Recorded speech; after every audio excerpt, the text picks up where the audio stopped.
Now, you know, I got to take this out because now John Boehner is using it. Everybody's using what I started 25 years ago when I took my voting card out and called it the most expensive credit card in the world. Because I figured out, even under Ronald Reagan, we had $200 billion deficits. So as I put this card in to the computer terminal at the end of a row of seats, it dawned on me as a CPA, this is not just a voting card, this is a credit card, because every time we were voting, we were raising the national debt, passing it on to the next generation. And when I left Congress, I started a foundation called Truth in Government. And I wrote a book in 1992, Unaccountable Congress, It Doesn't Add Up. What did I put on the cover of that book? A version of this card, the Congressional Credit Card. Credit line unlimited, expiration date never, billed to future generations. Let's talk about the big picture. The big picture. We have a gross domestic product today, GDP, of $15 trillion. Guess what our bonded debt is at the end of this fiscal year? Because Obama has told us we're going to have another $1.5 trillion in deficit. It's going to be just over $15 trillion. Guess what just happened this year? The biggest gimmick that was put in to disguise what we spend in government, it's in my book, biggest gimmick was Lyndon Baines Johnson, a Democrat. To disguise the cost of the Vietnam War, he saw the surpluses in Social Security. We didn't have Medicare back then.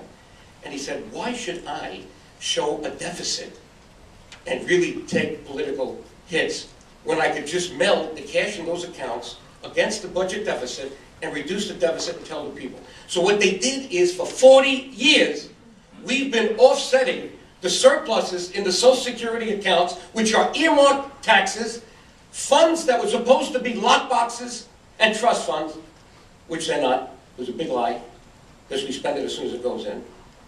So here what we did is we artificially reduced the deficit so that, the accountant knows this, if you added up the deficits for 40 years, you would not get to the national debt. Sooner or later, the truth comes out. And the truth now is surfacing on numbers. You can't hide them anymore.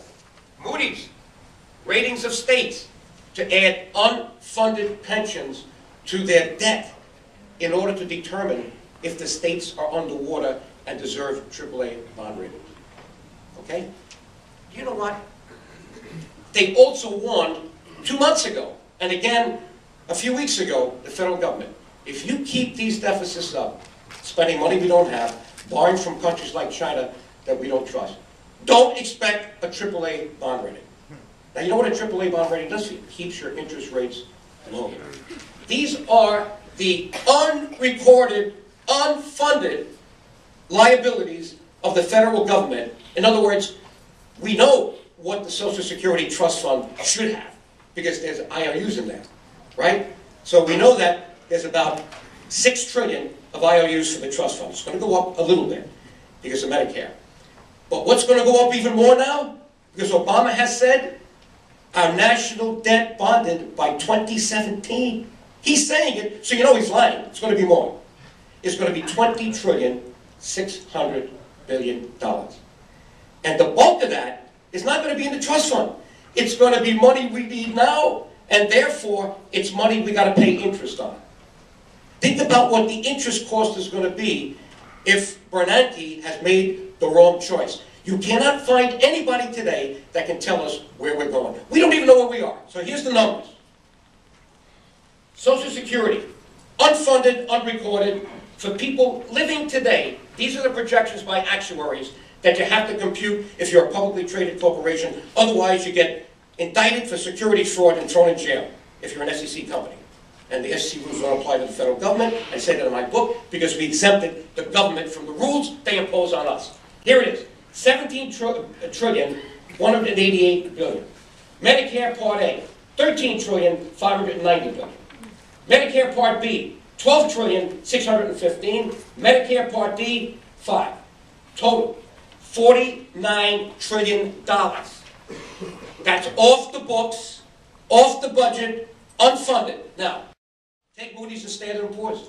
If they applied their new test to the federal government, You have to add that to the 15 trillion. You don't have to be an investment banker to understand that at some point they're going to wake up and say, hey, if we're now going to tell states they can't spend like this, how could we let the federal government do it when they're already warning us? Add 49 to 15, you got the 63, 64 trillion that I talked about in my campaign. So we have a broken down fiscal policy, a broken down monetary policy, and where are we going? With no political resolve. Just trying to kick the can down. So what happens if the interest rates go up to 5, 6, 7%, which they're bound to do by 2017? You're talking about interest of over $500 million. Could be $1 trillion if it goes higher. We are completely unsustainable. And we got to wake up.